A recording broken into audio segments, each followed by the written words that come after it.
باورتون نمیشه، اما شیر یکی از بزرگترین دشمنای تندرستی ما آدماست. نه اشتباه نکنید، شیر توی جنگل رو نمیگم، شیر خوردنی.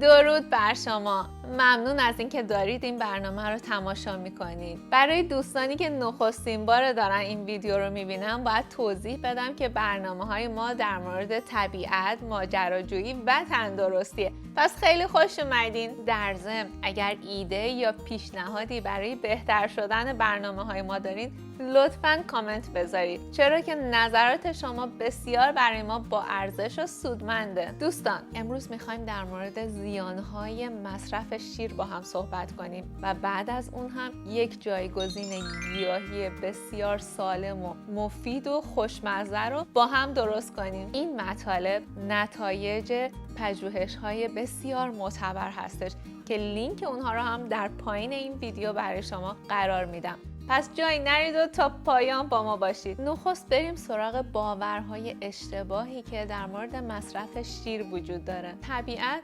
آموزگار و مادر همه ماست و هر چقدر که خودمون رو به طبیعت نزدیکتر کنیم تندرستی بیشتری خواهیم داشت. این روزها میبینیم بعد از دستکاری‌های زیادی که بشر در طبیعت کرده و محصولات فرآوری شده زیاد، پژوهشگران به این نتیجه رسیدن که عامل اصلی بسیاری از بیماری‌ها این دستکاری‌ها در طبیعت هست و افراد رو دارن تشویق به مصرف محصولات ارگانیک، یعنی همون چیزی که از اول در طبیعت بود میکنن. دوستان، در طبیعت اگر نگاه کنیم تمام پستانداران از شیر مادر خودشون تغذیه میکنن و بعد از پایان این دوران دیگه از شیر پستاندار دیگه‌ای تغذیه نمی‌کنن و همچنان هم سالم و قوی هستن و دچار پوکی استخوان هم نمیشن. البته در این هیچ شکی نیست که انسان موجود فهیمیه، ولی هزاران سال پیش زمانی که انسان مصرف شیر رو شروع کرد زمانی بود که گاوها در مرتع‌های کاملا طبیعی و ارگانیک میچریدند و هیچ آنتیبیوتیک و یا هورمونی هم به اونها تزریق نمیشد. ولی متاسفانه این روزها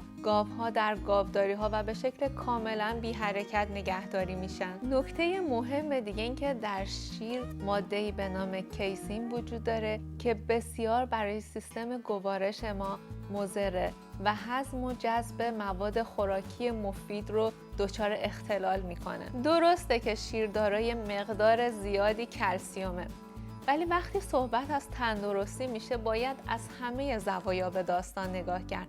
از خودمون بپرسیم آیا کلسیوم موجود در شیر به درستی در بدن ما جذب میشه و آیا اصلاً با سیستم بدن ما سازگاره؟ نکته جالب این که تحقیقات نشون داده در کشورهایی که کمترین میزان مصرف لبنیات وجود داره، مثل بعضی از کشورهای آفریقایی، کمترین میزان پوکی استخوان وجود داره. چرا؟ چون شیر یک ماده به شدت اسیدیه و بدن ما اون رو باید تبدیل به یک ماده خنثی بکنه که خود این فرایند باعث پوکی استخوان میشه. ضمن اینکه کلسیوم موجود در شیر هم در بدن رسوب میکنه مقدار زیادیش. بسیاری از بیماری‌های تنفسی، آسم، آلرژی‌ها، مشکلات پوستی، تورم، عفونت‌های مکرر و خیلی از بیماری‌های دیگه دلیلش مصرف لبنیات هستش و 70 تا 80% افرادی که دارای این بیماری‌ها بودن در یک سری تحقیقات معتبر بعد از حذف لبنیات به تندرستی کامل رسیدن. پس به دو دلیل اصلی باید از مصرف شیر و به طور کلی مصرف لبنیات پرهیز کنیم که دلیل اول دلیل ساختاری هست که شیر مادر با شیر سایر پستانداران تفاوت‌های ساختاری داره. به عنوان مثال ماده‌ای به نام کیسین در شیر گاو 300 برابر شیر مادر هست که این خودش باعث ایجاد مشکلات جدی گوارشی و مشکلات در سیستم هضم و جذب ما میشه. دلیل دوم که امروزه باهاش روبرو هستیم به خاطر فراوری‌ها و دستکاری‌هایی هستش که روی شیر انجام میشه. میدونستید که در فرایند پاستوریزه کردن و هموژنیزه کردن تغییرات زیادی در آنزیم‌های شیر به وجود میاد که اون رو به مراتب زیانبارتر میکنه برای تندرستی ما. پس دوستان، نتیجه نتیجه میگیریم که مصرف شیر نه تنها برای سلامتی ما مفید نیست و کلسیومی هم که داخلش هست حد اکثر به میزان 5% قابل جذب هست، بلکه دشمن جدی برای تندرستی ما هست و آسیب‌های بسیار زیادی رو میتونه به تندرستی ما وارد کنه. خبر خوب این که شما میتونید کلسیوم خودتون رو از مواد خوراکی بسیار مفید مثل بادام، مثل سبزیجاتی مانند براکلی یا سبزیجاتی که در زمین ریشه دارند و کلسیوم خودشون رو از خاک میگیرن، مثل ترب، مثل چغندر، مثل شلغم، مثل هویج. میتونید کلسیوم خودتون رو از این مواد مفید بگیرید. ضمن اینکه کلسیوم اونها بسیار قابل جذب هستن برای بدن، ضمن اینکه این مواد خوراکی به مراتب بیشتر از شیر کلسیوم قابل جذب برای بدن دارن. حالا میخوایم یک جایگزین بسیار سالم و مفید رو برای شیر با هم درست کنیم. مواد لازم برای تهیه شیر بادام: بادام 1 پیمانه، آب 3 پیمانه. در مورد بادام دوستای عزیز باید توضیح بدم که بادام رو از شب قبل در آب سرد میذاریم خیس بخوره و موقع استفاده پوست اون رو میکنیم.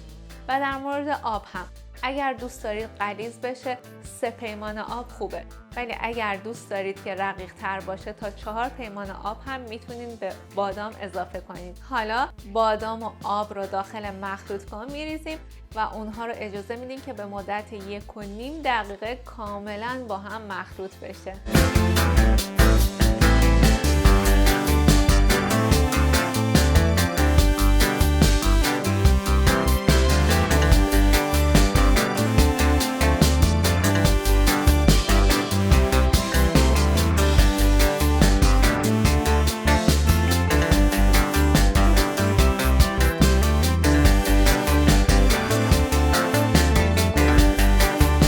که میبینید یک شیر بسیار غلیظ و یک دست و تازه به دست اومد. دوستان این شیر رو میتونید یا به همین شکل استفاده کنید و یا اینکه اون رو توسط یک صافی بسیار ریز یا دستمال فیلتر کنید.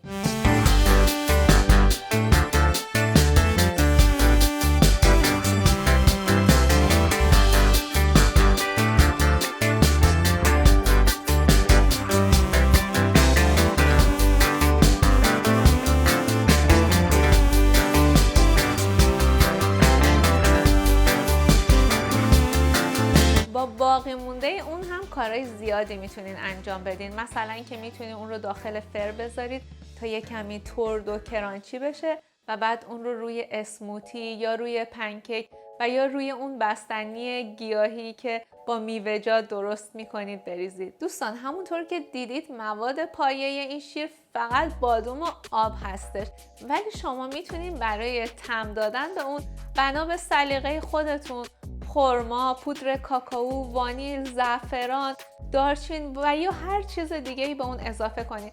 البته من خودم ترجیح میدم که این شیر رو ساده درست کنم و هنگام استفاده هر چی که دوست دارم بهش اضافه کنم. بعد از فیلتر کردن این شیر شما میتونید اون رو داخل هر شیشه‌ای که دوست دارین بریزین و به مدت 3 تا 5 روز در یخچال نگهداری کنید. دوستان پیشنهاد میکنم که شما هم این شیر بادام رو درست کنید و تجربه و ایده‌تون رو در مورد این شیر با ما شیر کنید. دوستان ممنونم که در این برنامه با ما بودید. یادمون باشه که تندرستی یکی از با ارزش ترین هدیه هایی که داریم و به وسیله تندرستیه که میتونیم در جهت رویاهایی که توی قلبمون هست حرکت کنیم و برای خودمون و دیگران زندگی بسیار پربارتری داشته باشیم. دوستان اگر از ویدیوهای ما خوشتون اومده لطفاً سابسکرایب کنید و دکمه لایک رو فشار بدین و ویدیوها رو با دوستانتون شیر کنید.